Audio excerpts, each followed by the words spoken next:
Stary, sfatygowany notatnik niewielkich rozmiarów, wypełniony odręcznymi zapiskami sporządzonymi ołówkiem i długopisem, jest jedyną pamiątką Gerdy Skibicki po osadzeniu w powojennym obozie pracy w Łambinowicach.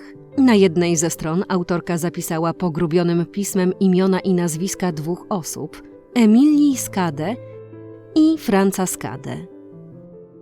Czy to przypadek, że chciała wyróżnić te osoby?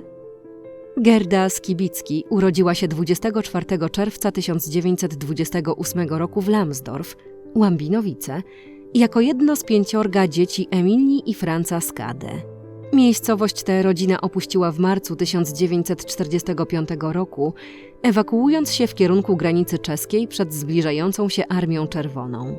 Powrócili w końcu maja 1945 roku, a kilka miesięcy później, 7 lutego 1946 roku, rodzice wraz z trójką dzieci, Magdą, Gerdą i Joachimem, zostali osadzeni wraz z innymi mieszkańcami wioski w obozie pracy w Łambinowicach. Po ponadmiesięcznym pobycie w obozie zmarła Emilia Skadę, a 2 miesiące później jej mąż Franz. Dzieci przeżyły. W obozie pracowały między innymi przy rozbiórce zabudowań. Rodzeństwo zostało wysiedlone z Polski na początku stycznia 1947 roku. Gerda zamieszkała w Hessisch-Oldendorf w Dolnej Saksonii. Für meine Mutter Gerda Skibicki, geborene Skade, war Lambsdorff der Heimat- und ewige Sehnsuchtsort. Sie trug Schlesien und die unbeschwerte Erinnerung an ihre harmonische Kindheit in ihrem Herzen.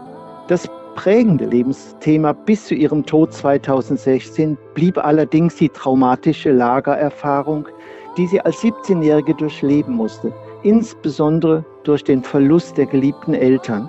Die Vertreibung aus ihrer Heimat blieb eine tiefe Narbe, die nur langsam vernarbte. Sehr emotional verlief dann auch ihre Rückkehr nach 56 Jahren 2003 mit mir als ihrem einzigen Sohn. Bedrückend war der Besuch im ehemaligen Lager. Hier wurden ihre Berichte so eindrücklich, wie ich es noch nie erlebt hatte.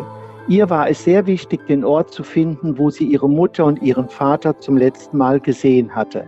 Wir stapften durch das Unterholz, wurden von Moskitos zerstochen und sie glaubte dann anhand von einigen Merkmalen die Grabstellen gefunden zu haben. Unser beider Gebet und unsere Nähe zueinander hatten eine tröstliche Wirkung und Mutter fand zu ihrer gewohnten Leichtigkeit zurück und sie zeigte mir die Gedenksteine mit den Namen ihrer Eltern, meiner Großeltern. Sie teilte mir mit, dass sie tiefe Dankbarkeit empfindet, dass das Andenken in Polen wachgehalten wird. Łambinowice odwiedzała regularnie od momentu otwarcia cmentarza ofiar obozu pracy w 2002 roku, na którym upamiętniono również jej rodziców. W 2013 roku Gerda Skadę, korzystając z pośrednictwa Alojza Barnerta, przekazała notatnik do zbiorów muzeum wraz ze swoją relacją. Zmarła 12 stycznia 2016 roku. Notatnik jest z pewnością pamiątką niezwyczajną, dokumentującą ofiary z najbliższego otoczenia jego właścicielki. Prowadzony był potajemnie, chroniony przed konfiskatą, zniszczeniem. Przez lata przechowywał pamięć o tych, którzy umierali w jednym z najbardziej represyjnych obozów, jaki funkcjonował w powojennej Polsce. Na 12 pożółkłych stronach znajdują się informacje aż o 146 osobach zmarłych w tym obozie. W kolejności data śmierci, imię i nazwisko zmarłego, jego przybliżony wiek, niekiedy zawód, bądź też informacja, że było to dziecko. Po wojnie notatnik służył nadal zapisywaniu informacji. Pozostałe jego strony wypełniają głównie adresy osób zamieszkałych w obydwu państwach niemieckich. Dokument ten to jeden z niewielu artefaktów w zbiorach muzeum, które dotyczą historii obozu dla Niemców w Łambinowicach i jako taki chętnie jest prezentowany. Podobnie jak każde inne muzealium, którego interesująca biografia jest znana pracownikom Centralnego Muzeum Jeńców Wojennych. Ale to już inne historie.